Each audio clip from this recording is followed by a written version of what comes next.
Jim Conlan, trainer of Rekindled Interest. You've got the horse back to his favourite track this morning. Firstly, what did you make of his run in the Memsie last start? Look, it was good. It was the only part that was probably a little bit displeasing about it was the last bit. He didn't get an opportunity to stretch out. He got crowded up a bit, and he probably just needed that little bit. It's the end of the race, which really tightens a horse up, and he just would have been nice for him to get that little squeeze at the finish. But he came through it well, and he's in good order.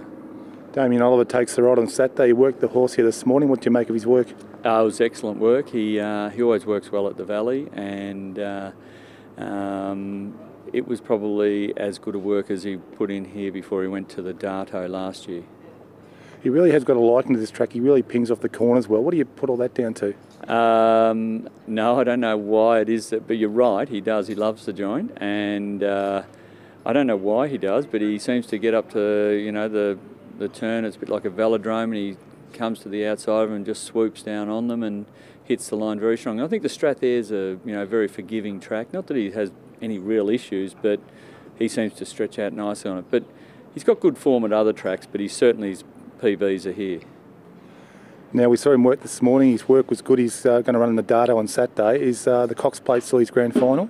Yeah, his two targets this preparation are the Darto and the Cox Plate, both being at the Valley, obviously, and he'll have one run in between the Darto and the Cox Plate, which will probably be the Turnbull, and the idea is to have him peaking for both days. What will you do with him between now and Saturday? He'll poke around at Pinecliff, go to the beach, won't do a lot. Yeah, he'll have an easy time rolling into Saturday. Now, he also works at the party here this morning. He's entered for the handicap, the 1600 metre handicap on Saturday. Yeah, he's worked well, and his form's not great, but he's a good workmate for Rekindled Interest, if nothing else. So, but he worked well enough to think he'd be a chance, but doesn't win very often. He's only ever won one race in his life, and we'll wait and see. I hope he goes well, but I'm not overly confident. What have you done with him, and what do you do with a horse like that, moving forward? Well, I've whacked the blinkers on him, and he seems to have responded well to those. And overall, I mean, his last run wasn't bad. He led him up at Flemington and only got beaten 5.5 lengths, and he was lacking in fitness that day. So the fitness sort of told on him the last bit. So it was okay, but look, I do question horses that only win one race. They tend not to win. You don't back horses that don't win, and he doesn't win very often.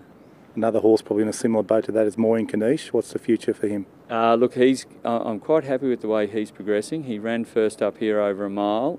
He over races a bit, and I've looked at all his races, and he's got to get back and then hit the line. That's when he hits the line. If he races up on the speed, he tends to just sort of one bat, becomes pretty plain.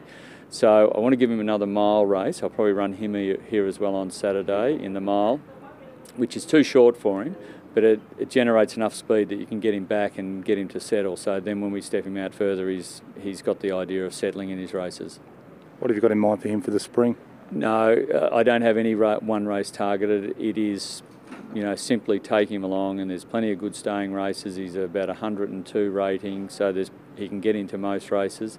And if he gets back to his form like the Herbert Power or the Ebor, well, he's going to be competitive in any of those off the top handicaps over a bit of ground.